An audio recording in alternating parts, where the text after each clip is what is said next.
నమస్కారం. City cable CPC న్యూస్కి స్వాగతం. ముందుగా ముఖ్యాంశాలు.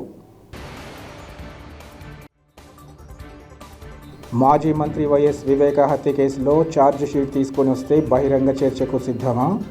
వైఎస్ సునీత, వైఎస్ షర్మిలకు వైఎస్ఆర్ కుటుంబ సన్నిహితుడు కొండ రాఘవరెడ్డి సవాల్.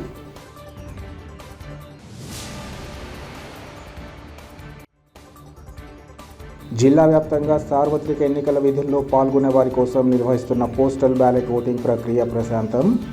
పోలింగ్ కేంద్రాలను పరిశీలించిన కడప ఆర్డీఓ మధుసూదన్.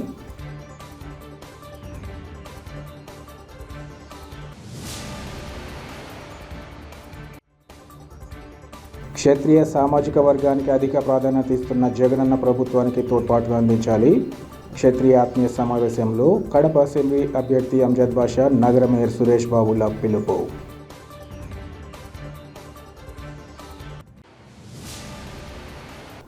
రాష్ట్ర ముఖ్యమంత్రి వైఎస్ జగన్మోహన్ రెడ్డి సతీమణి వైఎస్ భారతిరెడ్డి పులివెందుల నియోజకవర్గంలో ముమ్మర ప్రచారాన్ని నిర్వహిస్తున్నారు. ఈరోజు ఆమె వేముల మండల కేంద్రంలో జోరుగా ఇంటింటి ప్రచారాన్ని నిర్వహించారు. తమ ప్రాంతానికి విచ్చేసిన సీఎం సతీమణికి స్థానికులు ఘన స్వాగతం పలికారు. ప్రజలను కలుసుకుని ఈ ఎన్నికల్లో తన భర్త వైఎస్ జగన్మోహన్ రెడ్డితో పాటు కడప ఎంపీగా పోటీ చేస్తున్న వైఎస్ అవినాష్ రెడ్డిని అధిక మెజార్టీతో గెలిపించాలని కోరారు. అలాగే ప్రజలకు జగన్మోహన్ రెడ్డి ప్రభుత్వం కొనసాగించిన సంక్షేమ పథకాలు, నియోజకవర్గ అభివృద్ధిని తెలియజేశారు. ఇంటింటికి తిరుగుతూ ఫ్యాన్ గుర్తుకు ఓట్లు వేయాలని అభ్యర్థించారు. ఈ కార్యక్రమంలో భారతిరెడ్డి సోదరుడు ఈసీ దినేష్ రెడ్డి, వైఎస్ఆర్సీపీ నాయకులు, కార్యకర్తలు, స్థానిక ప్రముఖులు పాల్గొన్నారు. రాష్ట్రంలోని ఎస్సీ, ఎస్టీ, బీసీ, మైనార్టీ కూటమి నేతలు చెబుతున్న మోసపు మాటలు నమ్మకుండా జాగ్రత్తగా ఉండాలని టీటీడీ బోర్డు మెంబర్ యానదయ్య పిలుపునిచ్చారు. కడప నగరంలో ఏర్పాటు చేసిన విలేకరుల సమావేశంలో ఆయన మాట్లాడారు. ఎన్నికల నేపథ్యంలో అటు బీజేపీ, ఇటు పవన్ కళ్యాణ్లు బీసీ రిజర్వేషన్లపై అనేక రకాలుగా మాట్లాడుతున్నారని, పొరపాటున కూటమి అధికారంలోకి వస్తే ఆయా వర్గాలు అనేక ఇబ్బందులు ఎదుర్కోవాల్సి వస్తుందన్నారు. రాష్ట్రంలో రిజర్వేషన్లు కొనసాగాలంటే రాష్ట్రంలో వైఎస్ జగన్మోహన్ రెడ్డి ప్రభుత్వం కొనసాగాలన్నారు. గత 5 ఏళ్లుగా రాష్ట్రంలో అన్ని వర్గాలను ప్రభుత్వంలో భాగస్వామ్యం చేసి ఆయా కులాలను అన్ని విధాలా ఆదుకోవడం జరిగిందన్నారు. రాష్ట్రంలోని 136 బీసీ కులాల వారికి 56 కార్పొరేషన్లు ఏర్పాటు చేయడంతో చట్టసభల్లో అడుగుపెట్టని వడ్డెర, మత్స్యకారులకు కూడా రాజకీయంగా ప్రోత్సహిస్తూ వారికి శాసనమండలిలో అవకాశం కల్పించడం జరిగిందన్నారు. చిన్న చిన్న కులాలు సైతం రాజకీయంగా అభివృద్ధి చెందడమే ధ్యేయంగా జగన్మోహన్ రెడ్డి పాలన కొనసాగిందన్నారు. విద్య వ్యాపారమైన తరుణంలో ప్రభుత్వ విద్యా సంస్థలను బలోపేతం చేసి పేద విద్యార్థులు అత్యున్నత స్థానాలలో నిలిచేలా ప్రభుత్వం తగిన చర్యలు చేపట్టిందన్నారు. సామాజిక న్యాయాన్ని చేతల్లో చూపిన ఘనత జగన్మోహన్ రెడ్డిదేనని అన్నారు. అలాగే పీసీసీ అధ్యక్షురాలు వైఎస్ షర్మిల చేస్తున్న అసత్య ఆరోపణలు కూడా ఆయన తీవ్రంగా ఖండించారు. ప్రతిపక్షాలు చేస్తున్న అసత్యాలు, ప్రచారాన్ని నమ్మకుండా ఎస్సీ, ఎస్టీ, బీసీ వర్గాలు ప్రతి ఒక్కరూ జగన్మోహన్ రెడ్డికి అండగా నిలవాలని ఆయన కోరారు. ఈ సమావేశంలో మార్కెట్ యార్డ్ డైరెక్టర్ బంగారు నాగయ్య యాదవ్ తదితరులు పాల్గొన్నారు. వాళ్ళు జాతీయ నాయకులే మేము మైనార్టీ రిజర్వేషన్లకు వ్యతిరేకమని మాట్లాడుతున్నారు. మరి ఈరోజు ఈ వర్గాలకు చెందినటువంటి ప్రజలందరూ కూడా రిజర్వేషన్ల పరిరక్షణ ఉండాలంటే ఆంధ్రప్రదేశ్లో గౌరవ ముఖ్యమంత్రి జగన్మోహన్ రెడ్డి పాలన ఉండాలని మనం అందరం కూడా, ఎందుకంటే ఈ రాష్ట్రంలో ఈ 5 సంవత్సరాల్లో చూసాం, ఈ రాష్ట్రంలో SC, ST, BC, minority reservation వర్గాలకి ఈరోజు అన్ని కులాలను ప్రభుత్వంలో భాగస్వామ్యం చేసి ఈ వర్గాల యొక్క ఆర్థిక పరిస్థితిని అన్నింటి కూడా మహిళల ద్వారా అనేక పథకాలు పెట్టేసి ఈరోజు దాదాపు 2,20,000 కోట్లలో ఇది 80% ఎస్సీ, ఎస్టీ, బీసీ, మైనార్టీలకి డైరెక్టుగా ఆర్థిక సపోర్ట్ చేసినటువంటి ప్రభుత్వం వైఎస్ జగన్మోహన్ రెడ్డి గారి ప్రభుత్వం. అదేవిధంగా ఈరోజు ప్రభుత్వంలో ఈరోజు 139 బీసీ కులాలు ఉన్నటువంటి వారికి 56 కార్పొరేషన్లతో పాటు చట్టసభలో అడుగుపెట్టినటువంటి వడ్డెర, వడ్డీలు, మత్స్యకారులు లాంటి వాళ్ళకు కూడా శాసనమండలిలో అవకాశం కల్పించి 56 కార్పొరేషన్ల ద్వారా ప్రతి కులం, చిన్న సామాజిక వర్గం, పూసల, దొమ్మర, పిచ్చుకుంటల లాంటి కులాలను కూడా ప్రభుత్వంలో భాగస్వామ్యం చేసి అన్ని వర్గాలు అభివృద్ధి చెందాలంటే రాజకీయంగా, ఆర్థికంగా అభివృద్ధి చెందాలి. అదేవిధంగా ఈ రాష్ట్రంలో కార్పొరేట్ వ్యవస్థతో ఈరోజు విద్య మొత్తం వ్యాపారంగా ఉన్నటువంటి విద్యని ఇంగ్లీష్ మీడియం చేసి నాడు నేడు కింద స్కూళ్ళను డెవలప్ చేసి ట్యాపులతో సహా ఇచ్చి ఫ్రీ ఇంగ్లీష్ ఎడ్యుకేషన్ రావడాన్ని ఈ రాష్ట్రంలో ఉన్నటువంటి ప్రతిపక్ష పార్టీలు ఊరవలేనటువంటి పరిస్థితి. కేవలం సామాజిక న్యాయం అంటే మా సామాజిక వర్గం మాత్రమే రాజ్యసభలో కానీ అధికారంలో కానీ ఈరోజు విద్యా వ్యవస్థలో కానీ దోపిడీ వ్యవస్థను నడిపినటువంటి చంద్రబాబు నాయుడు గారు ఒక్కసారి చంద్రబాబు నాయుడు గారికి జగన్మోహన్ రెడ్డి గారికి చూడాల్సినటువంటి అవసరం ఉంది. 14 సంవత్సరాల పరిపాలనలో కనీసం రాజ్యసభలో ఒక్కరికైనా ఎస్సీ ఎస్టీ బీసీలకు ఇచ్చారా? తన సామాజిక వర్గానికి కానీ లేదా 100 కోట్లు ఇచ్చినటువంటి అగ్రవర్ణాలకు తప్ప. అదే 8 సీట్లలో 4 సీట్లు బీసీలకు ఇచ్చినటువంటి పరిస్థితి జగన్మోహన్ రెడ్డి గారు. ఈరోజు ఈ వర్గాల పక్షపాతిగా జగన్మోహన్ రెడ్డి అభివృద్ధి చేస్తున్నారు. ఈ వర్గాలను కేవలం ఓటు బ్యాంకుగా చంద్రబాబు నాయుడు గారు పెట్టిన మేనిఫెస్టో కూడా ఒకసారి చూడాలి. మళ్ళా ఆదరణ పథకం కొనసాగిస్తాడు. అంటే మా నాన్నగారు రేపు మా పిల్లలు కూడా కేవలం కుల వృత్తులకే పరిమితం కావాలి. మీకు ఇస్త్రీ పెట్టెలు, కుర్చీలు, కత్తులు, వలలు పట్టించేసి మీరు కేవలం వృత్తులకే పరిమితం కావాలనేటటువంటి రిజర్వేషన్లు కానీ ఇవన్నీ చేసి మీరు ఎదగకూడదనేటటువంటి ఒక పక్క రిజర్వేషన్ స్థానిక సంస్థ రిజర్వేషన్ని 34% ఉన్నటువంటి రిజర్వేషన్ని వాళ్ళే కోర్టుకేసి రిజర్వేషన్ తగ్గించి బీసీలకు రాజకీయ నడ్డిస్తే జగన్మోహన్ రెడ్డి గారు మాత్రం రిజర్వేషన్ లేకపోయినా ఓసీ సీట్లలో బీసీలకి స్థానిక సంస్థల అవకాశం కల్పించాడు. ఈరోజు రిజర్వేషన్ల పైన పవన్ కళ్యాణ్ రోజు మాట్లాడుతూనే ఉన్నాడు. బీసీ రిజర్వేషన్లు పెంచుతామని అంటున్నాడు. ఒక పక్క కాపు రిజర్వేషన్లకి జగన్మోహన్ రెడ్డి అడ్డుకున్నారని మాట్లాడుతున్నాడు. ఒక పక్క బీజేపీ వాళ్ళేమో మైనారిటీ రిజర్వేషన్లు తొలగించేస్తామంటున్నారు. అంటే రాబోయే రోజులు ఇటువంటి ప్రభుత్వాల అధికారంలోకి వచ్చే మన ఎస్సీ ఎస్టీ బీసీ మైనారిటీలు రిజర్వేషన్లు తొలగించే ప్రమాదం ఉంది. ఈరోజు ముఖ్యంగా మన కడప జిల్లాలో కడప నియోజకవర్గంలో చూస్తే కులాలకు మతాలకి ఈరోజు తెలుగుదేశం పార్టీ అభ్యర్థి కానీ ఈరోజు కాంగ్రెస్ చెందినటువంటి వ్యక్తులు కానీ కులాలకు మతాలకు చిచ్చు పెట్టే ప్రమాదం తీసుకొస్తున్నారు. ఎక్కడో ఒకసారి ఏదో విధంగా తీసుకొచ్చి హిందూ ముస్లిం ఫీలింగ్ తీసుకురావడం ఈ కడప నగరంలో. అదేవిధంగా ఇప్పటి వరకు కడప చరిత్రలో ఈరోజు హిందువులు కానీ ముస్లిమ్స్ కానీ క్రిస్టియన్స్ కానీ అందరం కూడా ఒక తల్లి పిల్లలుగా ఉన్నటువంటి కడపలో మొట్టమొదటిసారి ఇటువంటి వాళ్ళు నాన్ లోకల్ పర్సన్స్ అంతా ఈ కడపలో పోటీ చేసి ఈరోజు మత కలహాలు సృష్టించే పరిస్థితి. ఈరోజు శర్మిలమ్మగా నిన్న మాట్లాడుతూ ఉండదు. కడప నగరంలో కబ్జాలు చేశారంట మా నాయకులు. ఏమమ్మా శర్మిలమ్మ, నువ్వు ఎక్కడో హైదరాబాద్లో సంసారం చేసి ఈరోజు కడపకు వచ్చి మా మేయరు, మా డిప్యూటీ సీఎం గారు, మా రవీంద్రనాథ్ రెడ్డి గారు భూ కబ్జాలు చేశారంటవా?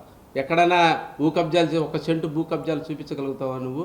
ఎవడో చెప్పిన మాటలు స్క్రిప్ట్స్ తయారు చేస్తే నువ్వు ఆ పేపర్ చదివి ఈరోజు మా నాయకులపైన ఈ కడపలో ఎక్కడైనా 1 సెంటు భూ కబ్జాలో పాత్ర ఉందేమో చూపించగలుగుతావా నువ్వు? ఈరోజు మీరు ఓట్ల కోసం వచ్చేసి ఈరోజు మర్డర్ కేసులు అంటావు, భూ కబ్జాలు అంటావు, నానాక తెలుగుదేశం పార్టీ చంద్రబాబు నాయుడు రాసిన స్క్రిప్ట్స్ చదువుతూ ఇక్కడ కులాలకు మతాలకు వ్యక్తులపైన చిచ్చు పెట్టేటటువంటి పరిస్థితి ఓట్ల కోసం తీసుకురావడం సరైనటువంటి పద్ధతి కాదు. తప్పకుండా ఈ కడప నగరంలో మా అంజాద్ బాషా గారు కానీ, మా అవినాష్ రెడ్డి గారు కానీ, రవీంద్రనాథ్ రెడ్డి గారు కానీ, ఈరోజు మా సురేష్ బాబు గారి నిరంతరం ప్రజలకు అందుబాటులో ఉండేటువంటి ఎక్కడైనా చిన్న కబ్జా జరిగినా వాటిపైన యాక్షన్ తీసుకునేటువంటి పోలీస్ చీఫ్ యాక్షన్ తీసుకునే మా నాయకులు ఇల్లు. ఇటువంటి వాళ్ళు ఇప్పటి వరకు కులాలకు కానీ మతాలకు కానీ సంబంధం లేక అన్ని వర్గాలను కూడా కాపాడినటువంటి వ్యక్తులు మా నాయకులు కానీ మా జగన్మోహన్ రెడ్డి గారు కానీ. కాబట్టి ఇటువంటి దుర్మార్గులు ఇటువంటి కుల మత పిచ్చి పెట్టి కులాల మతాలపైన ప్రజల్లో చిచ్చుపెట్టి ఏదో లబ్ధి పొందాలనేటటువంటి నాయకులు ప్రమాదాన్ని కడప జిల్లా ప్రజలు రాష్ట్ర ప్రజలు కూడా గుర్తుపెట్టుకొని వైఎస్ఆర్ కాంగ్రెస్ పార్టీ అధికారంలో ఉంటేనే మన రిజర్వేషన్లు కానీ మన సామాజిక వర్గాల ఆర్థిక రాజకీయ సామాజిక అభివృద్ధి కానీ విద్య కానీ అన్నిటికీ అభివృద్ధి చెందాలంటే ఖచ్చితంగా వైఎస్ఆర్ కాంగ్రెస్ పార్టీని అధికారంలోకి తీసుకొచ్చే పాత్ర ఎస్సీ ఎస్టీ బీసీ మైనార్టీలు రావాల్సిన. ఎందుకంటే జగన్మోహన్ రెడ్డి గారికి ముఖ్యమంత్రి అవ్వాల్సిన అవసరం ఆయనకు ఉందో లేదో కానీ SC ST BC minority reservation వర్గాలు ఇంకా అభివృద్ధి చెందాలంటే తప్పకుండా జగన్మోహన్ రెడ్డి లాంటి ముఖ్యమంత్రి 2-3 టర్ములు అయితేనే మనం అందరం కూడా అభివృద్ధి చెందుతాం. ఈ విషయాన్ని రాష్ట్రంలో కానీ జిల్లాలో కానీ నియోజకవర్గంలో ఉన్నటువంటి బలహీన వర్గాలు అందరూ కూడా గమనించి రేపు రాబోయే ఎన్నికల్లో తప్పకుండా వైఎస్ఆర్ కాంగ్రెస్ ఇటువంటి చెప్పుడు మాటలు ఇటువంటి తప్పుడు ఆరోపణలు ఖండించి వైఎస్ఆర్ కాంగ్రెస్ పార్టీ అభ్యర్థులకి 2 ఓట్లు వేసి అత్యధిక మెజార్టీతో గెలిపించుకొని గౌరవ ముఖ్యమంత్రి జగన్మోహన్ రెడ్డి గారికి అండగా ఉండాలని కూడా మీ ద్వారా బలహీన వర్గాలందరినీ కూడా కోరుతాను. అభివృద్ధి చెందింది. అలాగనే ఆరోగ్యశ్రీ అంటే మామూలుగా మొన్నదానికి 10 లక్షలు ఉన్నాయి, ఈసారి 25 లక్షలు, 2000 జబ్బులు. అవన్నీ చేసుకుంటూ పోయేది ఎవరు? మన చంద్రబాబు చేస్తాడా? నా ఎస్టీ నా బీసీ నా మైనార్టీ అనే వ్యక్తి ఒక జగన్మోహన్ రెడ్డి తప్ప ఎవరు లేరు. అలాగే విజయవాడ నడిబొడ్డులో డాక్టర్ అంబేద్కర్ విగ్రహము 200 అడుగులు, అది ప్రపంచ స్థాయిలోనే జగనన్న కీర్తికి శిలాఫలకంలో ఎక్కిపోయినాడు ఆయన. ప్రపంచవ్యాప్తంగా ఒక ఇండియా వైడ్ కాదు, ప్రపంచవ్యాప్తానికే ఒక నాంది అని చెప్పొచ్చు అది. అలాగనే బీసీలు ఉన్నారు, ఎస్సీలు ఉన్నారు, ఎస్టీలు ఉన్నారు, మైనార్టీలు ఉన్నారు. ఎప్పుడు మన యాదవ రూపంగా ఎత్తుకుంటే యాదవ కులములను ఎత్తుకుంటే దాదాపు ఆర్కిష్టయ మన పార్టీ కాదు. మన పార్టీ కాకపోయినా మన రాష్ట్రం కాకపోయినా ఎమ్మెల్సీ ఇచ్చి రాజ్యసభ పంపాడు. మస్తాన్ రమేష్ యాదవ కులములో అసెంబ్లీలో ఫస్ట్ మన బ్రిటిష్ ప్రభుత్వం వచ్చినప్పటి నుంచి మామూలుగా అసెంబ్లీలో అడుగుపెట్టడం మన రమేష్ యాదవ్ ఎమ్మెల్సీ పొద్దుటూరు నియోజకవర్గం నుంచి. అలా చెప్పుకుంటూ పోతే సగభాగము నామినేట్ పదవుల్లో అయితేనేమి, నామినేట్ పనుల్లో అయితేనేమి బీసీలకు కానీ, ఎస్టీలకు కానీ, ఎస్సీలకు కానీ, మైనార్టీలకు ముందంజ వేశాడు. కాబట్టి రేపు రాబోయే ఎన్నికల్లో బీసీలకు కానీ, మైనార్టీలకు కానీ, ఎస్టీలకు కానీ, ఎస్సీలకు కానీ ఒకటే విన్నపము రాష్ట్ర వ్యాప్తంగా. జగనన్న వచ్చేనే మన పిల్లోళ్ళు మనం బాగుపడాలంటే జగనన్న వచ్చేనే, జగనన్న సీఎం అయితేనే 30 ఏళ్ళ సీఎం అయితేనే మన అందరం బాగుంటామని ఈ సభాముఖంగా మీడియా ముఖంగా తెలియజేసుకున్నాం. జై జగన్. సిద్ధవటం మండలం లింగంపల్లి గ్రామంలో వెలిసిన శ్రీ నడివీధి గంగమ్మ జాతర మహోత్సవాలు అంగరంగ వైభవంగా కొనసాగాయి. తెల్లవారుజాము నుంచి భక్తులు పెద్ద ఎత్తున తరలివచ్చి గంగమ్మ తల్లి మా కుటుంబాలను చల్లగా చూడమ్మా అంటూ వేడుకున్నారు. ఉత్సవాలలో భాగంగా అమ్మవారికి లింగంపల్లి గ్రామ పురవీధుల్లో మేళ తాళాల నడుమ గ్రామోత్సవాన్ని వైభవంగా నిర్వహించారు. అంతకుముందు అమ్మవారికి పంచామృతాభిషేకం నిర్వహించి విశేష అలంకరణ గావించారు. మహిళలచే కుంకుమార్చన, కుంభోత్సవం, మంగళహారతి నిర్వహించారు. తమ కోరికలు నెరవేరిన భక్తులకు అమ్మవారికి మొక్కుబడులను చెల్లించుకున్నారు. మధ్యాహ్నం పూజలకు హాజరైన భక్తులకు అన్న సంతర్పణ కార్యక్రమాన్ని నిర్వహించారు. ఈ కార్యక్రమాలకు స్థానికులతో పాటు పరిసర గ్రామాలకు చెందిన భక్తులు పెద్ద ఎత్తున తరలివచ్చి అమ్మవారి పూజల్లో పాల్గొన్నారు. రాష్ట్రంలోని వైఎస్ జగన్మోహన్ రెడ్డి క్షత్రియ సామాజిక వర్గానికి అధిక ప్రాధాన్యతనిస్తూ వారిని అభ్యున్నతికి శక్తి వంచన లేకుండా కృషి చేయడం జరుగుతోందని వైసీపీ కడప ఎమ్మెల్యే అభ్యర్థి అంజద్ బాషా, కడప నగర మేయర్ సురేష్ బాబులు తెలిపారు. కడప నగరంలోని ఐఎంఏ హాల్లో క్షత్రియ ఆత్మీయ సమ్మేళనం నిర్వహించారు. ఈ కార్యక్రమానికి ముఖ్య అతిథులుగా విచ్చేసిన అంజద్ బాషా, సురేష్ బాబులు మాట్లాడుతూ గత పాలకులు క్షత్రియ సామాజిక వర్గాన్ని ఓటు బ్యాంకుగా వాడుకున్నారు తప్ప వారి గురించి ఆలోచించిన పాపాన పోలేదన్నారు. ఇటువంటి తరుణంలో 2019లో అధికారంలోకి వచ్చిన జగన్మోహన్ రెడ్డి అన్ని వర్గాలతో సమానంగా క్షత్రియ సామాజిక వర్గాలు ఎదగాలన్న లక్ష్యంతో అన్ని విధాలా తోడ్పాటు అందించడం జరిగిందన్నారు. ఆయా సామాజిక వర్గాన్ని అన్ని రంగాలతో పాటు రాజకీయ రంగంలో కూడా తగిన ప్రాధాన్యత కల్పించి రాజ్యాధికారం సాధించే దిశగా తోడ్పాటు అందించినట్లు తెలిపారు. ప్రస్తుతం ఆయా సామాజిక వర్గాలు కోరుతున్నట్లు వారి సమస్యలను పరిష్కరించడంతో పాటు ఆమోదయోగ్యమైన ఆయా వర్గాల డిమాండ్ల సాధనకు తమ వంతుగా తోడ్పాటు అందిస్తామని వారు తెలిపారు. రాబోయే ఎన్నికల్లో క్షత్రియ సామాజిక వర్గాలు తమ వంతుగా తోడ్పాటు అందించిన జగన్మోహన్ రెడ్డి మరోమారు ముఖ్యమంత్రి చేసుకోవాల్సిన అవసరాన్ని గుర్తించాలన్నారు. ఈ కార్యక్రమంలో పలువురు వైఎస్ఆర్సీపీ నేతలు, క్షత్రియ సామాజిక వర్గాల ప్రతినిధులు పాల్గొన్నారు. కలిసి తిరుగుతూ ఆ రోజు నుంచి రాజుతో మీ అందరితో, అందులో ముఖ్యంగా మన రానాతో, భాస్కర్ వర్మతో, ప్రభాకర్ రాజున్న ఉద్యోగం చేస్తూ ఒక సొసైటీ నడుపుతూ అందరికీ ఆదర్శంగా జిల్లాలో ఢిల్లీకి తొడుకొని సొసైటీని రిజిస్టర్ చేసి అక్కడి నుంచి ఫండ్స్ తెచ్చే రోజుల నుంచి రాజన్న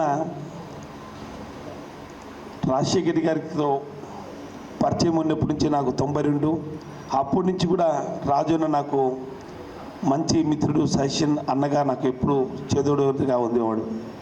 5 సంవత్సరాలు అయితే స్వతంత్రం వచ్చి ఎక్కడ వేసిన గంగులు అక్కడే కడప ఉంది. ఆ దిగువ డాక్టర్ వైఎస్ రాజశేఖర్ గారి టైంలో 2005 నుంచి 2009లో అంత ఇంతో అభివృద్ధి జరిగింది తప్ప ఎక్కడ వేసిన గంగులు అక్కడే ఉంది. దాని తర్వాత 2009 నుంచి కానీ, 2014 నుంచి కానీ, 2014 నుంచి 2019 కానీ తెలుగుదేశం పార్టీ అధికారంలో ఉంది, కాంగ్రెస్ పార్టీ అధికారంలో ఉంది. నిజంగా నేను మేయర్గా,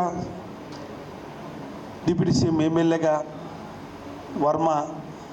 భాస్కర్ వర్మ కార్పొరేటర్గా మేము ఎన్నికైనప్పుడు ₹1 అంటే ఒక ఇచ్చిన పాపన పోలేదు కడపకి. అంతో ఇంతో మాకు వచ్చే 14th ఫైనాన్సు, మా కార్పొరేషన్ నిధులతో కార్పొరేషన్ని 30 కోట్లతో అభివృద్ధి చేసినాం తప్ప రాష్ట్ర ప్రభుత్వం నుంచి ₹1 అంటే ₹1 డబ్బు ఇచ్చిన పాపన పోలేదు తెలుగుదేశం ప్రభుత్వం. ఇంటర్నేషనల్ ఫ్లైట్స్ కూడా కడపలో నైట్ ల్యాండింగ్స్ అవుతాయి. నైట్ ల్యాండింగ్స్ అయినప్పుడు 3 గంటలకు తెల్లారుజామున మనం ఏ జైపూర్ ఢిల్లీ పోవాలంటే ఇక్కడి నుంచే ఫ్లైట్ టికెట్ తీసుకొని ఢిల్లీకి జైపూర్ పోయే ఫెసిలిటీస్ కల్పించాడు. అంతేకాకుండా అన్ని విధాలుగా కడపకి నిధులు తేవడంలో సఫృతులైనాడు. నిజంగా మన జిల్లా ఈరోజు చూస్తున్నాం. జగన్మోహన్ గారి గెలుపు కోసం రాష్ట్రంలో మన జిల్లా మన ప్రాంతవాసి ముఖ్యమంత్రిగా కూర్చున్నప్పుడు ఎన్ని నిధులైనా తెచ్చుకునేదానికి ఆస్కారాలు ఉంటాయి. ఖచ్చితంగా రేపు ఎన్నికల్లో అంజాద్ బాషాని అత్యధిక మెజార్టీతో గెలిపించి రాష్ట్రంలోని కడప జిల్లాని తిరిగి చూసేట్టుగా మన పార్లమెంట్ సభ్యుడు అవినాష్ని కూడా గెలిపించేదానికి ప్రయత్నం చేశారని ప్రతి ఒక్కరు కూడా ప్రలోభాలకు లొంగొద్దండి. కళ్ళబొలి మాటలు చెప్తారు. కేవలం వాళ్ళ అధికారంలోకి వచ్చేది లేదు. ఎమ్మెల్యే శాసనసభ్యుడికి అయితే ఏమి కానీ చేసేది లేదు. ఇప్పుడే చేయలేని వాళ్ళు ఇంతవరకు అధికారంలో ఉన్న వాళ్ళు ఇంతవరకు ఏమీ చేయలేని వాళ్ళు మేము ఈసారి వస్తే అధికారంలోకి వస్తే ఇది చేస్తాం అది చేస్తామని మాట్లాడి కళ్ళబొలి మాటలు చెప్పి మన ఓటును వృధా చేయకుండా ప్రతి ఒక్కరు ఓటు కూడా కానీ మన బంధువుల ఓటు కానీ మన మిత్రుల ఓటు కానీ అందరి ఓట్లు వైఎస్ఆర్ కాంగ్రెస్ పార్టీ మన శాసనసభ్యుడు అంజాద్ బాషాకి ఇచ్చి గెలిపించి అట్టే ఎంపీని కూడా గెలిపించాల్సిందిగా కోరుకుంటూ ఇవాళ మీకు అందరికీ కూడా నేను చేతులు జోడించి మీకు అందరికీ కూడా సవినయంగా విజ్ఞప్తి చేస్తున్నాను. మీరందరూ కూడా మరొక్కసారి నన్ను ఆశీర్వదించండి. మరి ఇవాళ మీలో ఒకటిగా ఉంటాను. మీకు ఏ సమస్య వచ్చినా కూడా మీ సమస్య పరిష్కారానికి నేను ముందుంటానని చెప్పి కూడా ఈ సందర్భంగా మీకు అందరికీ కూడా తెలియజేసుకుంటున్నాను. మరి ఈ ఎన్నికల్లో మరి ఎంపీ అభ్యర్థిగా శ్రీ వైఎస్ అవినాష్ రెడ్డి గారు పోటీ చేస్తున్నారు. అదేవిధంగా ఎమ్మెల్యే అభ్యర్థిగా వైఎస్ఆర్ కాంగ్రెస్ పార్టీ తరఫు నుంచి మరి నేను పోటీ చేస్తున్నాను. మా గుర్తైన ఫ్యాను గుర్తుపైన మీ అమూల్యమైన ఓట్లను వేయించి అత్యధిక మెజార్టీతో మా ఇద్దరిని గెలిపిస్తారని చెప్పి కూడా ఆశిస్తూ మరొకటి ఇప్పుడు పెద్దలందరూ కూడా ఒక రిప్రజెంటేషన్ కూడా ఇవ్వడం జరిగింది. మరి క్షత్రియులకు సంబంధించి మరి మాకు ఒక కమ్యూనిటీ హాల్ కావాలి. ఎందుకంటే దీంట్లో మన కమ్యూనిటీలో పేదవాళ్ళు కూడా ఉన్నారు. మరి వాళ్లకు ఎలాగో మనకు ఏ రకంగా మనము బీసీలకు ఏ విధంగా ఒక కమ్యూనిటీ సెంటర్ పార్లమెంట్ సభ్యులు శ్రీ వైఎస్ అవినాష్ రెడ్డి గారు మరి అదేవిధంగా మన సురేష్ బాబు గారు నేను కూడా మీకు అందరికీ కూడా మాటిస్తున్నాము. ఖచ్చితంగా అధికారులతో మాట్లాడి మనకు ఒక స్థలం కేటాయించి దానికి మా ఎంపీ గారితో మాట్లాడి నిధులు కూడా తీసుకొచ్చి మరి ఆ క్షత్రియ భవన్ కోసం మేము శాయశక్తులా కృషి చేస్తామని చెప్పి కూడా ఈ సందర్భంగా మీకు అందరికీ కూడా మాటిస్తూ మీరందరూ కూడా ఆలోచన చేయండి. మరి ఈరోజు కడప నగరం అనేది ఒక ప్రశాంతంగా ఉండే నగరం. ఇక్కడ ఏ రాజకీయ నాయకుడు వచ్చినా కూడా మరి ఎక్కడ కూడా ఇక్కడ వచ్చిన ఇప్పటి వరకు పనిచేసిన నాయకులందరూ కూడా ఎంతో మంచి వ్యక్తులు, సౌమ్యులు అందరూ కూడా మనకు కడప నగరంలో మరి ఎమ్మెల్యేలుగా గెలవడం జరిగింది. మరి ఈరోజు ఈ 5-6 మాసాలుగా మనం చూస్తున్న పరిస్థితి ఒక్కసారి గమనించండి. మరి అలాంటి వ్యక్తులకు అవకాశం ఇస్తే ఖచ్చితంగా ఇక్కడ ఫ్రాక్షనిజం పెరిగే పరిస్థితి ఉంటుంది, కక్షలు పెరిగే పరిస్థితి ఉంటుంది. మరి అలాంటి వాళ్లకు మన కడప నగర ప్రజలు ఎప్పుడు కూడా అవకాశం ఇవ్వరు. మరి అలాంటి ఫ్రాక్షన్ రాజకీయాలకు ప్రోత్సహించరు కడప ప్రజలు. మరి అందుకే మీరందరూ కూడా ఆలోచన చేసి, మీరందరూ కూడా విఘ్నులు కాబట్టి మీరందరూ కూడా మరొక్కసారి ఆలోచన చేసి మరి మీ యొక్క నాకు మీ అందరి ఆశీస్సులు అదేవిధంగా అందించాలని చెప్పి కూడా ఈ సందర్భంగా తెలియజేసుకుంటూ మరి చక్కటి ఈ ఆత్మీయ సమావేశం ఏర్పాటు చేసిన ప్రతి ఒక్కరికి పేరు పేరున నా హృదయపూర్వక ధన్యవాదాలు తెలియజేసుకుంటూ సెలవు తీసుకుంటున్నాను. Thank you very much. YSR జిల్లా వ్యాప్తంగా సార్వత్రిక ఎన్నికల విధుల్లో పాల్గొనే వారి కోసం నిర్వహిస్తున్న పోస్టల్ బ్యాలెట్ ప్రక్రియ ప్రశాంతంగా కొనసాగింది. ఈరోజు కడప అసెంబ్లీ నియోజకవర్గానికి సంబంధించి గాంధీనగర్ నగరపాలక ఉన్నత పాఠశాల, జయనగర్ కాలనీలోని జెడ్పీ బాలికల ఉన్నత పాఠశాలలో ఏర్పాటు చేసిన ఫెసిలిటేషన్ సెంటర్లో పోస్టల్ బ్యాలెట్ ప్రక్రియ చేపట్టారు. ఉదయం నుంచి ప్రభుత్వ ఉద్యోగులు, ఉపాధ్యాయులు పెద్ద ఎత్తున తరలివచ్చి తమ ఓటు హక్కును వినియోగించుకున్నారు. ఎన్నికల బరిలో ఉన్న అభ్యర్థులు ఆయా కేంద్రాల్లో ఓటింగ్ సరళిని పరిశీలించారు. అలాగే ఆయా కేంద్రాలను కడప అసెంబ్లీ నియోజకవర్గ రిటర్నింగ్ అధికారి కడప ఆర్డీఓ మధుసూదన్ పరిశీలించారు. ఈ సందర్భంగా మధుసూదన్ మాట్లాడుతూ జిల్లాలోని వివిధ ప్రాంతాల్లో ఎన్నికల విధులు నిర్వర్తిస్తున్న పీఓ, ఏపీఓ, ఓపీఓ, మైక్రో అబ్జర్వర్లకు నేడు పోస్టల్ బ్యాలెట్ ప్రక్రియ నిర్వహిస్తున్నట్లు చెప్పారు. గాంధీనగర్ మున్సిపల్ హైస్కూల్లో 3722 మంది ఓటర్లు ఉన్నారని, ఎండ వేడిమితో పాటు ఇతర సమస్యలు ఉత్పన్నం కాకుండా ఓటర్లకు ఎలాంటి సమస్యలు లేకుండా అన్ని సౌకర్యాలు కల్పించినట్లు ఆయన తెలిపారు. ఎన్నికల సంఘం ఆదేశాల మేరకు నిబంధనలకు అనుగుణంగా సీసీ కెమెరాల పర్యవేక్షణలో ప్రశాంతయుత వాతావరణంలో పోస్టల్ బ్యాలెట్ ఎన్నికల ప్రక్రియ కొనసాగిందని ఆయన వివరించారు. గుండెపోటుతో ఆర్టీసీ బస్సులో ఓ ప్రయాణికుడు మృతి చెందిన ఘటన శనివారం కడప జిల్లా వేంపల్లి పరిధిలో జరిగింది. ఇందుకు సంబంధించిన వివరాలు ఇలా ఉన్నాయి. కడప నుంచి పులివెందులకు వెళ్తున్న AP 03Z0351 నంబరు గల బస్సులో ఓ ప్రయాణికుడు కడప నగర శివార్లలో ఎక్కి వేంపల్లికి టికెట్ తీసుకున్నారు. అతను ప్రయాణిస్తున్న సమయంలో దారి మధ్యలో పక్కకు వాలిపోవడంతో గుర్తించి వేంపల్లి ప్రభుత్వ వైద్యశాలకు తీసుకొచ్చారు. అయితే అప్పటికే అతను మృతి చెందినట్లు వైద్యులు నిర్ధారించారు. కాగా మృతుడు రాజశేఖర రెడ్డిగా గుర్తించారు. ఇతను కావలి ప్రాంతానికి చెందిన వాడిగా తెలిసి వచ్చింది. ఈ మేరకు కుటుంబ సభ్యులకు సమాచారం అందించారు. తాను చేస్తున్న ప్రచారానికి ప్రజాస్పందన లేకపోవడంతో PCC అధ్యక్షురాలు వైఎస్ షర్మిల దిక్కుతోచని స్థితిలో ఇష్టానుసారంగా మాట్లాడుతున్నారని వైఎస్ఆర్ తెలంగాణ కాంగ్రెస్ పార్టీ నేత వైఎస్ఆర్ కుటుంబ సన్నిహితుడు కొండ రాఘవరెడ్డి తెలిపారు. కడపలో ఏర్పాటు చేసిన విలేకరుల సమావేశంలో ఆయన మాట్లాడారు. సీఎం వైఎస్ జగన్పై న్యాయవాది పొన్నవోలు సుధాకర్పై షర్మిల వ్యాఖ్యలు సరికాదన్నారు. టీడీపీ జనసేన పార్టీల అధినేత చంద్రబాబు పవన్ కళ్యాణ్ స్క్రిప్ట్లను షర్మిల చదువుతోందని, ఆమె వ్యాఖ్యలకు పార్టీ పెద్దలు స్పందించాల్సిన అవసరం లేదన్నారు. వైఎస్ విజయమ్మ మాట పెడచెవిన పెట్టినప్పుడే షర్మిల శకం ముగిసిందన్నారు. తాను ఒక్కడినే చాలు ఆమె మోసాలు అక్రమాలు బయట పెట్టడానికని ఆయన పేర్కొన్నారు. తెలంగాణలో వందల కుటుంబాలను మోసం చేసిందని, వైఎస్ జగన్ షర్మిల పెళ్లికి తన తండ్రి వైఎస్ చంద్రబాబును పిలిచాడనడం పెద్ద అబద్ధమన్నారు. చంద్రబాబును షర్మిల కుమారుడు పెళ్లికి పిలిచిన తర్వాతి క్షణం నుంచి జగన్ను తిట్టడం మొదలుపెట్టడం ప్రారంభమైందన్నారు. చంద్రబాబు ఆడుతున్న ఆటలో షర్మిల పాచికగా మారిందన్నారు.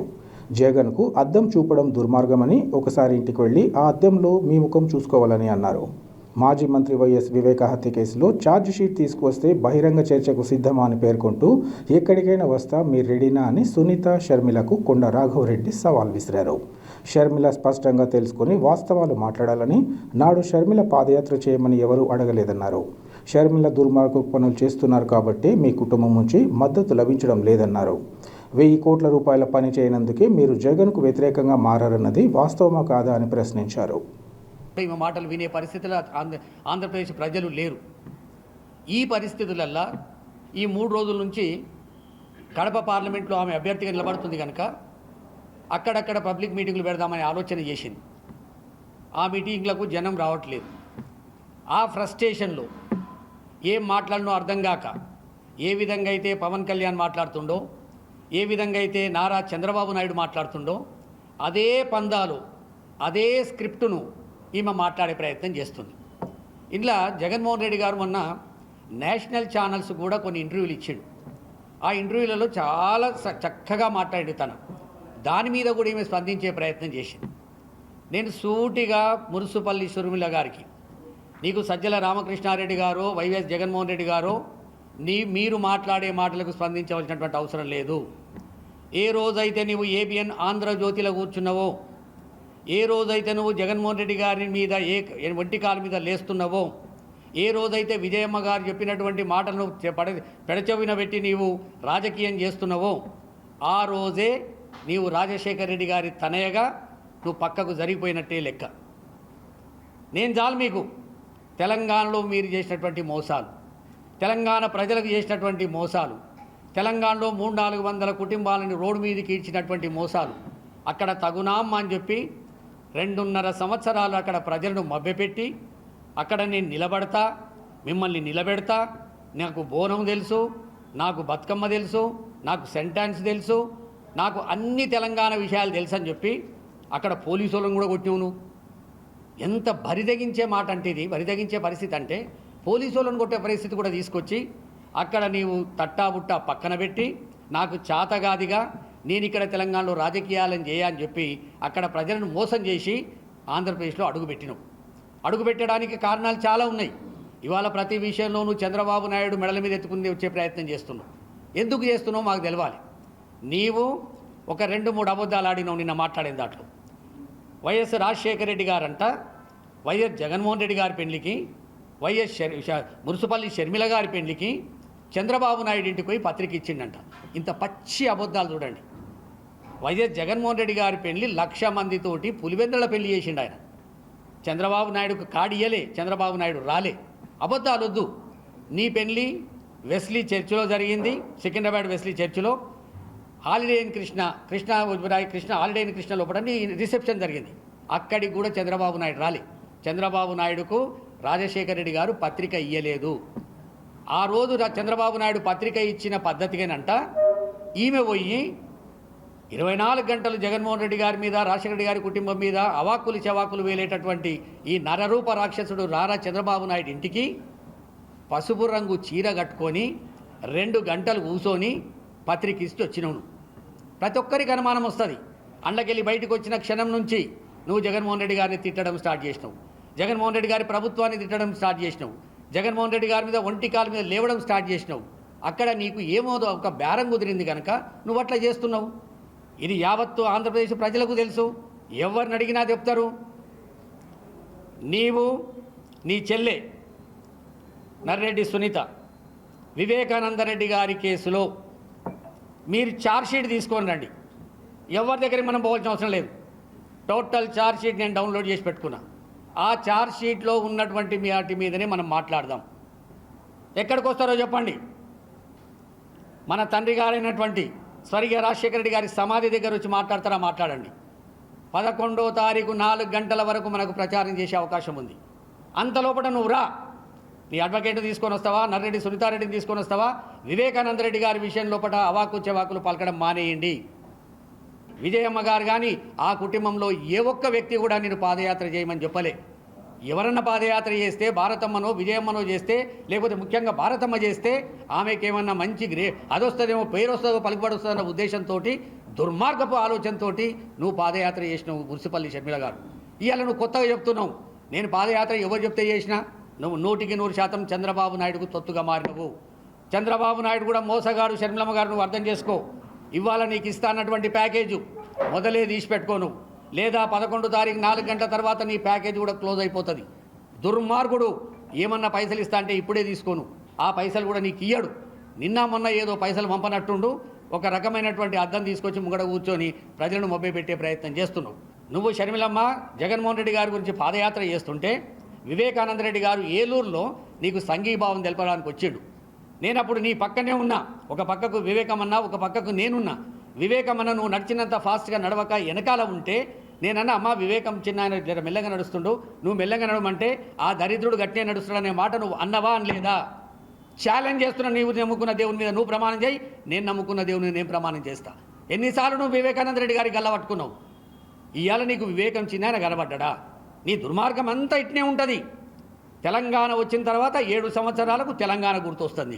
తెలంగాణ రాజశేఖర రెడ్డి గారి సంక్షేమ పాలన లేదంటావు. ఆంధ్రప్రదేశ్లో 10 సంవత్సరాల తర్వాత ఇక్కడ రాజశేఖర సంక్షేమ పాలన 10 సంవత్సరాల గుర్తొస్తుంది.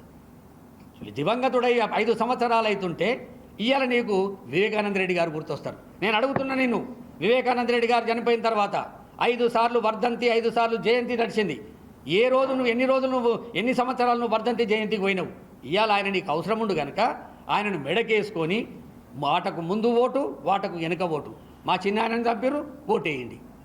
మా చిన్న ఆయనను నరికి చంపారు, ఓటేయండి. చంద్రబాబు నాయుడుకు 40-50 సంవత్సరాలు ఉన్నటువంటి జగన్మోహన్ రెడ్డి గారు కొట్టిన దెబ్బకు దిమ్మ తిరిగి కింద పడ్డటువంటి చంద్రబాబు నాయుడు ఇలా ఊరూరు తిరిగి పవన్ కళ్యాణ్ ఓ పక్కకు, పురంధరేశ్వర్ ఓ పక్కకు పెట్టుకొని దేహీ బిచ్చా అని చెప్పి రకరకాల మూర్ఖత్వ మాటలు మాట్లాడి ఓడిపోతున్నా అని తెలుస్తున్నటువంటి చంద్రబాబు నాయుడును నిన్నవరు ప్రెస్ కాన్ఫరెన్స్ పెట్టి జగన్మోహన్ రెడ్డి గారి కంటే చంద్రబాబు నాయుడే కనబడుతుండట. ఆ అద్దంలో చూస్తే చంద్రబాబు నాయుడు కనబడుతుండని అంటదంటీవి. చంద్రబాబు నాయుడికే దిక్కు దివానం లేకుండా అయిపోయింది. ఆయననేమో రాత్రింబగలు తిప్పలబడి తండ్రి పేరు ముందుకు తీసుకుపోదామని జగన్మోహన్ రెడ్డి గారు ప్రయత్నం చేస్తూ ఉంటే, ఆయన కుటుంబ సభ్యులందరూ ఏకతాటి మీద ఉండి ఆయనని గెలిపించుకోవడానికి ప్రయత్నం చేస్తూ ఉంటే, నువ్వు చంద్రబాబు నాయుడు చేతిలో కీలుబొమ్మై ఇవాళ నువ్వు మాట్లాడుతున్న మాటలు చాలా శోచనీయం. ఇది గణనీయం. ఖచ్చితంగా రాజశేఖర రెడ్డి గారి ప్రేమించేటటువంటి వ్యక్తులు ఎవరిని కూడా నిన్ను భరించరు. కానీ నువ్వు కళ్ళబొల్లి మాటలు చెప్పి నువ్వు ఏదో రకంగా మాట్లాడిన ప్రయత్నం చేస్తే మాత్రం రాజశేఖర రెడ్డి గారు అభిమానించేటోళ్ళు నిన్ను తరిమి కొడతారనే మాట చెప్తూ అందరికీ నమస్కారం. Thank you. రాష్ట్ర ముఖ్యమంత్రి వైఎస్ జగన్మోహన్ రెడ్డి పారదర్శక పాలనను గుర్తించి ప్రజలు వైసీపీలో చేరడాన్ని స్వాగతిస్తున్నామని శాసనమండలి మాజీ deputy chairman SV Satish Kumar Reddy, Vempalli ZPTC Ravikumar రెడ్డిలు తెలిపారు. వేంపల్లి ముత్తరాస్ వీధికి చెందిన ముత్తరాసు కులస్తులు 30 కుటుంబాలు వైసీపీలోకి చేరాయి. శాసనమండలి మాజీ deputy chairman SV Satish Kumar Reddy, Vempalli ZPTC Ravikumar Reddy సమక్షంలో నిర్వహించిన కార్యక్రమంలో ఆయా కుటుంబాలు అధికార పార్టీ తీర్థం పుచ్చుకున్నాయి. వారికి వైఎస్ఆర్సీపీ కండువాను కప్పి పార్టీలోకి సాదరంగా ఆహ్వానించారు. ఈ సందర్భంగా చేరిన కుటుంబ సభ్యులు మాట్లాడుతూ 5 ఏళ్ల కాలంలో ముఖ్యమంత్రి వైఎస్ జగన్మోహన్ రెడ్డి అందించిన సంక్షేమ పాలనకు ఆకర్షితులై పార్టీలోకి చేరడమైందన్నారు. మంచి చేయాలన్న తపన, ఆశయం కలిగిన ముఖ్యమంత్రి జగన్కు మరోసారి పట్టం కట్టేందుకు సిద్ధంగా ఉన్నామన్నారు. ఈ కార్యక్రమంలో కన్వీనర్ చంద్రబాబు రెడ్డి, యువ నాయకులు సింగారెడ్డి భరత్ కుమార్ రెడ్డి తదితరులు పాల్గొన్నారు. రాబోయే సార్వత్రిక ఎన్నికల్లో కాంగ్రెస్ పార్టీ అభ్యర్థులు ఘన విజయం సాధించేలా దీవించాలని ఆ పార్టీ నేతలు డిష్ శ్రీను ప్రజలను కోరారు. కడప నగరం రాజారెడ్డి వీధి ప్రాంతంలో డిష్ శ్రీను ఇతర కాంగ్రెస్ పార్టీ నాయకులతో కలిసి ఇంటింటి ప్రచారాన్ని నిర్వహించారు. ఈ సందర్భంగా ఆయన మాట్లాడుతూ కాంగ్రెస్ పార్టీతోనే రాష్ట్రాభివృద్ధి, ముఖ్యంగా కడప నగరాభివృద్ధి సాధ్యమన్నారు. దివంగత ముఖ్యమంత్రి doctor YS Rajasekhara Reddy Congress party తరపున గెలిచి రాష్ట్రాన్ని అభివృద్ధి పదంలో తీసుకెళ్లడమే కాకుండా సంక్షేమ పథకాల ద్వారా చరిత్రలో నిలిచిపోయారని తెలిపారు. అటువంటి సంక్షేమం, అభివృద్ధి తిరిగి కొనసాగాలంటే ఈ ఎన్నికల్లో కడప ఎంపీగా వైఎస్ షర్మిలమ్మను, ఎమ్మెల్యేగా అఫ్జల్ ఖాన్ను అధిక మెజార్టీతో గెలిపించాలని కోరారు. అనంతరం డిష్ శ్రీను కాంగ్రెస్ పార్టీ అధికారంలోకి వస్తే అమలు చేయనున్న వివిధ సంక్షేమ పథకాల వివరాలతో కూడిన కరపత్రాలను పంపిణీ చేశారు. ఈ కార్యక్రమంలో డిష్ శ్రీను సతీమణి, అఫ్జల్ ఖాన్ తనయులు, ఇతర కాంగ్రెస్ నేతలు, కార్యకర్తలు పాల్గొన్నారు. ఆర్ రాజేశ్వరి ఆధ్వర్యంలో ఇక్కడ మంచి స్పందన ఉంది. రాజారెడ్డి వీధి, మారుతి నగరు, తర్వాత సీఎన్పురం ఓటర్లకు అందరికీ మా యొక్క ముఖ్య గమనికమనగా కాంగ్రెస్ పార్టీ లేదు అని చాలామంది దీన్ని పక్కన పెట్టినారు. కానీ 100 సంవత్సరాల చరిత్ర గల ఈ కాంగ్రెస్ పార్టీ మళ్ళీ పూర్వవైభవం వస్తుందని అందరం ఆశిస్తున్నాము. మీలాంటి వాళ్ళు చదువుకునేవంతులు, విద్యావంతులు, మేధావులు దయ ఉంచి ఒక ఎంపీకి, ఒక ఎమ్మెల్యేకి ఖచ్చితంగా హస్తం గుర్తుకు ఓటు వేసి ఈ కడప అభివృద్ధిని తోడ్పడాలని, ఎల్లప్పుడూ కడపలో మన పనులు ఎలాంటివి ఇబ్బందులు లేకుండా జరగాలంటే కాంగ్రెస్తోనే సాధ్యమని నా యొక్క ముఖ్య మనవి. దయ ఉంచి కాంగ్రెస్కు ఓటు వేసి గెలిపించమని మా యొక్క ప్రార్థన. రాబోయే ఎన్నికల్లో ప్రతి ఒక్కరూ టీడీపీని ఆదరించి తమ గెలుపుకు తోడ్పాటు అందించాలని పులివెందుల అసెంబ్లీ టీడీపీ అభ్యర్థి బీటెక్ రవి తెలిపారు. చక్రాపేట మండలం దేవరగుట్టపల్లి గ్రామంలో బీటెక్ రవి పర్యటించారు. తన పర్యటనలో భాగంగా ఆయన రోడ్ షోలో గ్రామంలో తిరుగుతూ టీడీపీ నాయకులకు భరోసా ఇచ్చారు. అధికార పార్టీ నాయకులు ఎన్నికల నిబంధనలకు విరుద్ధంగా వ్యవహరిస్తే ఎన్నికల కమిషన్కు ఫిర్యాదు చేయాలన్నారు. పార్టీ నాయకులు ప్రతి ఒక్కరూ కష్టపడి పనిచేసి రాబోయే ఎన్నికల్లో చంద్రబాబును ముఖ్యమంత్రి చేసుకోవాలని పిలుపునిచ్చారు. సమిష్టి కృషితో పనిచేసి టీడీపీ అభ్యర్థి గెలుపుకు కృషి చేయాలని అన్నారు. అనంతరం దేవరగుట్టపల్లి సుబ్రహ్మణ్య ఏర్పాటు చేసిన కార్యక్రమంలో బీటెక్ రవితో పాటు ఇతర నేతలు, కార్యకర్తలు పాల్గొన్నారు.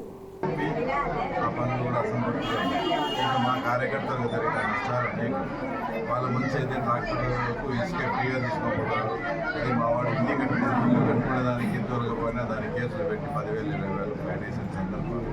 ఇంకా ఆన్లైన్లో ఉండేటి తీసేయడం, లేంటి పెట్టడం, టీకేట్ రాసుకోవడం, అవన్నీ కూడా మా కార్యకర్తలు తెలుగుదేశం పార్టీ ప్రభుత్వం ఆ టీకేట్ భూములు ఎవరైతే అంత భూములు ఉన్న వాళ్ళే ఆక్రమించుకున్నారో అవన్నీ కూడా వెనక్కి రప్పించి తప్పకుండా భూములు లేని వాళ్ళకి ఇస్తారు. తర్వాత ముఖ్యంగా యువతకు చంద్రబాబు నాయుడు గారు చెప్పినట్టు తప్పకుండా ఒక మంచి ఇండస్ట్రీ పెట్టాలి కూడా. ఎందుకంటే పాపాకి నా గురించి వాటర్ సెంటర్లో పెడతాం. ప్రతి ఐటీఐ, డిగ్రీ, డిప్లొమా అయిపోయిన స్టూడెంట్స్ తప్పకుండా ఉద్యోగ భద్రత ఇవన్నీ కాక వేంపల్లెలో కానీ ఇక్కడ కానీ కొందరు అవాకు చవాకు వెళ్తా వాళ్ళు వచ్చినారు, పార్టీలకి వీళ్ళు వచ్చారు, మేము ఎలక్షన్ రోజు అది చూస్తాం, ఇది చూస్తాం, ఇది అని చెప్పడం జరుగుతుంది. మేము మీ ద్వారా వాళ్ళకి హెచ్చరిస్తానా, ఏమి రోడ్తా కానీ ఆ రోజు అత్యాచారం చేసినా, ఇకారాలు పడినా తర్వాత మీరు జీవితంలో చాలా మూల్యం చెల్లించాల్సి ఉంటుంది. ఎందుకంటే మేము ఇంత ప్రాణాలకు వడ్డీ మేము మా ఎలక్షన్ చేసుకునేటప్పుడు మీరు ప్రజాస్వామ్యాన్ని కానీ అక్కడ బూతులు కానీ డిస్టర్బ్ చేస్తే మేము ఊరుకునే సమస్య లేదు. దానికి తగిన మూల్యం మీరు జీవితాంతం. వార్తలు ముగించే ముందు ముఖ్యాంశాలు మరోసారి. మాజీ మంత్రి వైఎస్ వివేక హత్య కేసులో ఛార్జ్ షీట్ తీసుకొని వస్తే బహిరంగ చర్చకు సిద్ధమా? వైఎస్ సునీత, వైఎస్ షర్మిలకు వైఎస్ఆర్ కుటుంబ సన్నిహితుడు కొండ రాఘవరెడ్డి సవాల్.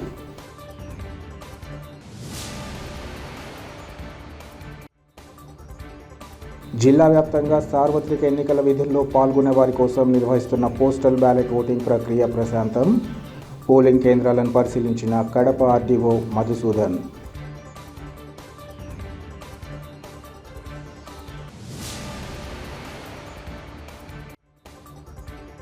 క్షత్రియ సామాజిక వర్గానికి అధిక ప్రాధాన్యత ఇస్తున్న జగనన్న ప్రభుత్వానికి తోడ్పాటుగా అందించాలి.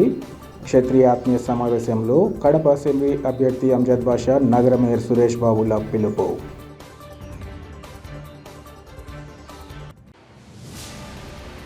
సిటీ కేబుల్ సిపిసి న్యూస్ ఇంతటితో సమాప్తం. నమస్కారం.